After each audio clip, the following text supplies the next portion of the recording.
This is Last Blitzkreig from MMP Games, which is part of the Battalion Combat series. Looking at the situation at the end of the 5th day, the 20th of December 1944, and we're playing the full Battle of the Bulge campaign. Now, first thing is a quick introduction. What I've done, I'm going to change the format of this because there's far too many units on the board now to discuss it in terms of individual units, and I'm sure people aren't that interested anyway, so we'll give it a more strategic sweeping approach. Now what we're doing here, one thing I have done is I've changed the colour of the used cubes from light green, which were blending in really badly with the background, to orange for the Allies and black for the Germans. I've done this so hopefully we can see where the front line is, because it's a very busy map. It's a nice map, don't get me wrong, but it's not a map that's very conducive to filming and being able to convey to people exactly what's going on. So if we look at the south flank of the front, the Bulge front, we can see that it's pretty much fairly stable. The Germans are either along the river Saar here or just across the Saar, trying to hold positions covering the bridges, but they're not strongly positioned there. And there's quite a few American units. The 4th Division's a strong unit, but you've got 10th Armoured, which is a nasty unit for German infantry to try and deal with. And you've got some combat commands there from armoured divisions, from the 9th Armoured, which are covering a huge gap in the front. Yeah, again, the Germans, they're very, very stretched along this front. Now, as you can see, suddenly beyond the flank here of the German, well, basically you've got an American unit here, 10th Armoured Division Combat Command. Beyond that, there's nothing. There's still this huge gap in the middle of the American front. Now, admittedly, the Americans have control of Bastogne, and to be quite honest, the German attack on Bastogne didn't even get started. The 116th Panzer couldn't even get an activation, which was a disaster for them. But what the Germans are going to do is, we've just got to keep moving west, like they did historically. There's no way you're going to capture Bastogne off the 101st Airborne. That's just not going to happen.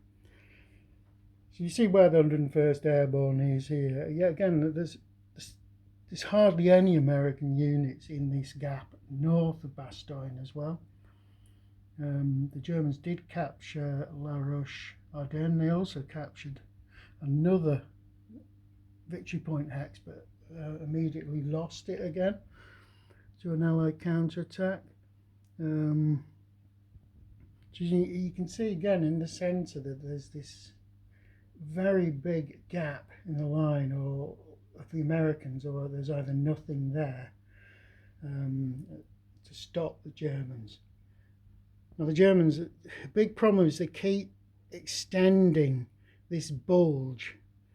It's going to get worse and worse for them, because you need units to cover your flanks, because the Americans, right, they've been pushed back, but they're in this centre area here, but where the 7th Division, Armoured Division, and the 106th Infantry Division, which is now sandwiched, is a little salient sandwiched between them and elements of the Panzer Army, which some of them have actually gone south here, which I think is the 1st SS? No, it's the 9th SS that's gone south. But the bulk of the SS Panzers are in the centre. But they've run into some really nasty terrain to try and move armour along. But the worst thing for the Germans is, if we try and move over to the north of the front, that there's a lot of American units starting to appear here. So effectively, if we're looking at the north, there's what is a steady front line all the way down here, with about 5 American divisions all the way down to where the 99th is, and then there's this gap where remnants of the 4th Cavalry Group and bits of the 3rd Armour are trying to fill in here. Now, there's other American divisions coming in from the north, which are going to help fill the line. So we've got the 84th Infantry Division coming on here. Now there's another spare infantry division that the Americans have got, the 1st Infantry, which they're trying to move across the line to go into the line here and continue the shoulder of the bulge. So effectively they're forcing the Germans into a narrower and narrower penetration. Now I can't honestly see the Americans trying to hold this position much longer. It's seriously threatened and it doesn't actually achieve anything. So I expect the American 106th and the American 82nd to fall back and then try and build a blocking front as far south as they can. In terms of the game,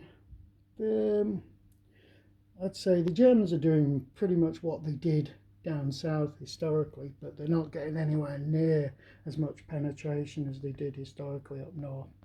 And that's probably down to me not being a expert in BCS. I'm getting better at it. I'm getting better at it all the time, but it's not a game that you can. It's not particularly easy to learn, but it's very hard to master. So I would say this is looking like an Allied victory, depending on whether I play this. Well, I'm going to play it to the end of the main game, and then whether I play the extension game is really up to me. I'm thinking about playing a BCS game next, so not a BCS, a OCS game next. It's probably either Burma or Gajurian's Blitzkrieg. So if I go on and play the extended game, that's going to take me probably another 6 weeks to complete, because this still isn't the full deployment.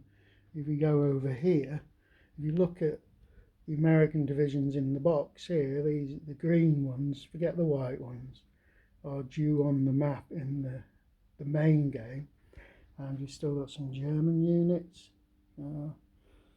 7 German units there that are still to arrive. So this game is going to get a lot bigger, particularly from the Allied point of view. Anyway, that's it. So we'll just keep fighting and see what happens.